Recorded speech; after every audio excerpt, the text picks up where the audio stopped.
Pop Smoke, who was known for his breakout single Welcome to the Party, became the face of the Brooklyn rising drill scene, and in only 1 year of his debut, he made a rapid rise in mainstream music, especially with his song Dior that ended up going viral on the social media platform TikTok, and released Meet the Woe 2 that debuted on the US Billboard 200 charts, which became his first US top 10 debut on the chart. But Pop Smoke never got to celebrate because on February 19th, days before it debuted on the charts, he was shot in a home invasion. RIP.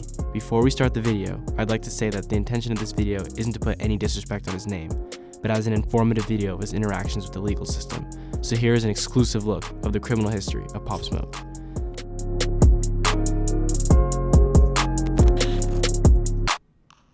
Pop Smoke, or known by his legal name, Bashar Jackson, was born in Carnegie, a residential neighborhood in the southeastern portion of Brooklyn.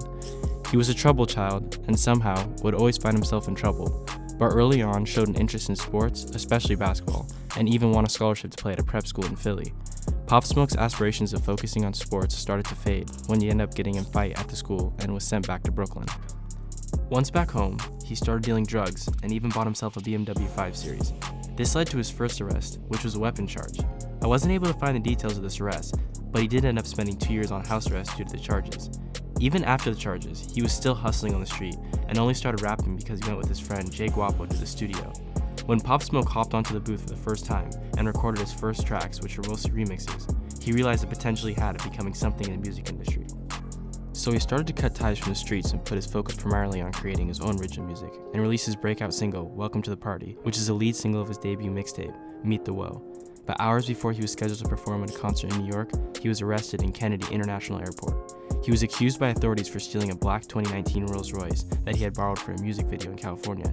Investigators believed he had the Rolls Royce transported to New York City on the back of a flatbed truck.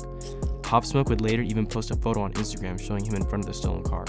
Authorities would end up charging him with the interstate transportation of a stolen vehicle. During the court hearing, investigators said they had found the car parked outside the home of Pop Smoke's mother. They said the license plate had been changed and the windows were tinted. Investigators even claimed Pop Smoke was a member of a street gang affiliated with the Crips.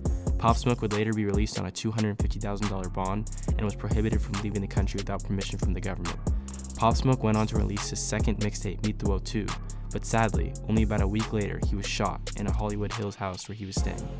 According to the New York Times, that reported the 4 suspects in hoodies, including one wearing a mask and carrying weapons, shot the rapper. He was transported to the hospital, but would die hours later. Rest in peace. Pop Smoke still had unreleased music that he completed before his death. Recently, his debut studio, Shoot for the Stars, Aim for the Moon, was posthumously released and debuted at number 1 on the Billboard 200. Well, there you have it, the criminal history of Pop Smoke. If you enjoyed the video, please don't forget to subscribe for more videos like this. See you in the next video.